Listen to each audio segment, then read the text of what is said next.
Okay, here's a helpful tip, especially if you're working with two different camera types.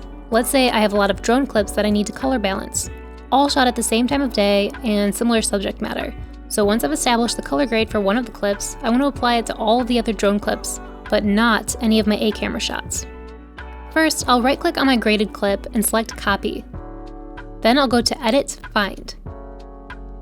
My drone clips all start with the prefix DJI, so I'll type that into the search box and choose Find All. Now we can see all drone clips on my timeline have been selected. I'll just hold Shift and click on the clip I've already graded to deselect it. Then I'll right-click on any other highlighted clip and select Paste Attributes. From here, I can paste my Lumetri grade onto all other drone clips on my timeline. Easy peasy.